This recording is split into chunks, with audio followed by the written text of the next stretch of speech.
Hey y'all, you're with John here. I apologize for some of the lighting, but what I'll show you will be lit up just fine. But I'm out in my shed and I wanted to discuss a couple things about the 1988 Wellcraft oil seal, all the seal replacements. I didn't get to make a video on it because, frankly, I'm new to this and I found it difficult to film while thinking about how to actually do this properly. It's something I did for the first time and it was kind of hard to talk through and make a video at the same time and actually be productive and make sure I'm doing the right thing. I wanted to go back and I've got some schematics and some stuff that I think might help people. Hopefully talking through some of the stuff I, learned and struggled through would be a help to somebody.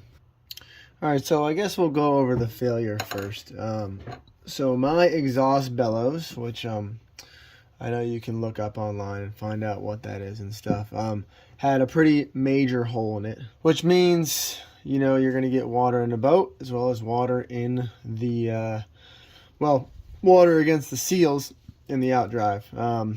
So how this is actually situated based on the schematic. This right here is part number 18, and I bring that, so it's actually the only part that I kept from some of the dismantling. I mean, I reused all the rest of this stuff right here. There's a seal, which is part... This is the seal carrier, this is the seal 22 and 23. So as you can see this ring right here, so what I can only assume happened was there was a hole in the exhaust bellows. Water started leaking through what would be this little tunnel right here and eventually got to this seal and this piece of metal. And you can see this groove that eventually it wore into. It's pitted and frankly, those sprung seals like that, I mean, it's like a crankshaft or a cam seal, like where the spring eventually wears them whole, wears a groove into the metal sometimes anyways. That was the source of my leak into the Outdrive, so I knew I had to replace it. So the interesting thing, which I'll attach a link to the actual carrier itself. I think that I found I don't know if it's an issue, but I thought it was interesting. So when you reassemble, so you can see in this schematic, there's a nut here. There's a flex washer of some sort, which actually have some extras of those. Yeah, so right here, see, can you see the taper to it? Yeah, you can.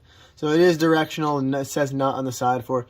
One of the guys that was explaining how to do this for me, he said order a few of these, because in case you have an issue with actually getting all of this stuff in line. So again, I don't have the parts to exactly show you, but I can put an image in the video afterwards here. So this is a bearing set right here. These are, well, sorry, let's go in order here. So 26, I think, is some spacers. 25 is like a spacer, an O-ring. Not that, I mean, they're important to the assembly, but not that important to what I'm describing. A bearing set here with a race, a spacer, an inner and outer spacer, a race, and a bearing set. And then you've got your seal carrier, an O-ring or a spacer, and then another like a metal spacer that encapsulates your seal carrier housing, and then your castle nut, which your castle nut gets put on with this. It's a custom made tool. Yeah, I recommend getting it. Everybody in the videos all recommend getting it, and you should probably get it.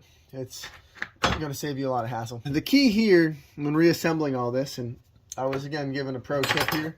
This is a Harbor Freight cylinder ring compressor, okay? It's got a little key here, and you just tighten it down, and you tighten it down. So what you do is you get all of this assembled. All of this assembly right here from 28 to 20 is on this shaft right here. I know it's a giant expanded view. The key thing is that this bearing with this race is going to push up against this face right here. This bearing stack right here is going to get compressed by this nut right here and this washer. And the torque to turn from what, again, now this is, I only Googled some of this, but 3 to 7 inch-pounds.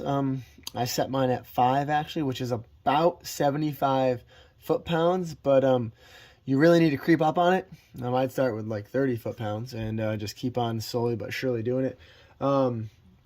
So when you reassemble this, I had the guy from TC or TE Marine Electronic recommend that I use that cylinder ring compressor so that all of this is once you set it together on this shaft, it's as in line as possible. And his advice worked fantastically. I actually got it on the first try. So when you're testing the 5 to 7 inch-pounds, you need to make sure you're isolating the seal surface from your torque value. So I had to do it because I didn't want to put these races in a vise. I did it with 2 people. I held the bearing races, and then I had someone take this nut and with an old school torque dial torque wrench and basically got it to 5 inch-pounds to turn. Because if you don't hold it by just these races, it's going to spin against the seal surface, and the seal surface it's kind of grippy. So it's going to give you a false reading. But once I figured that out, it became pretty easy to do, and just slowly creeped up on it. And sure enough, about 75 foot-pounds is where it was about 5 inch-pounds. Another tip I want to give you guys, I'll put a image in the video. So this seal, when you buy it in the carrier, it is even with this backside face over here. And that backside face, so the seal rides on this right here. That backside face, when I assembled it, I was doing kind of my final common sense checks. And look, I'm not a boat guy. I'm not a boat expert. Maybe this isn't something, but I didn't like it. So what was happening was the seal was so far in this direction, it was actually just barely catching this edge right here, or catching this edge right here. And for the life of me, I was, looking and trying to figure out how could I space that further apart. And the only way to do that was to get a 20 ton press at work. And this number 23, there's a flat surface face in this seal carrier to push it more in this direction going towards the Outdrive there.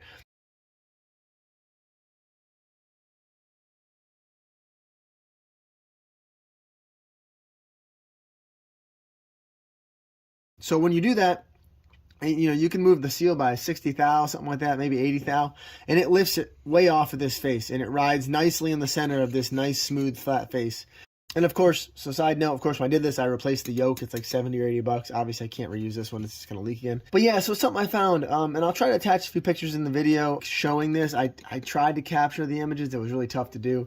Hopefully that gives you an idea of how this process goes, and it really wasn't that bad. Again, the cylinder ring compressor from Harbor Freight was fantastic. It was awesome. And then one thing to keep in mind, you see this castle nut right here? This has to go on before you put on all of this other stuff, because this castle nut will not clear any of these bearings.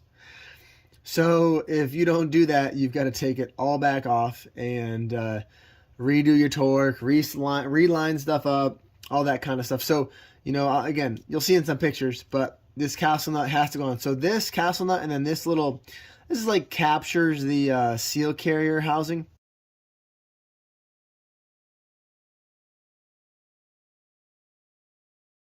And actually, it's what actually pushes the entire thing into this tunnel right here. So it'll be kind of loose flopping around while you're busy here tightening this stuff up to get it to actually torque up properly. That's kind of the procedures to go about. And when you slide this whole assembly back into here, it is a snug fit. And it was recommended to Scotch-Brite, like take one of those Scotch-Brite wheels, kind of like one of these, and Scotch-Brite the inside of that tunnel. It will take off any burrs that are about ready to slow you up. Yeah, and just kind of clean it out with some, lacquer thinner. So once you put that back in, you can go on your way. And there is ways to measure backlashes, that stuff, and I won't get into that in this one. I just wanted to kind of explain some of the pitfalls of how, this, when I reassembled, and the kind of things I saw when I had to reassemble it. Yeah, so hopefully this can help somebody. I know it's just talking through it, but this talking through it with a schematic. Again, this schematic is on, it's TC Marine or TE Marine and Electronic. There's a very helpful guy named Wayne there, and he got a few videos out himself on this. If you find this one, you can find some of his, and then you'll get the job done faster. Thanks for listening, and hopefully it's helpful. We'll see you again next time.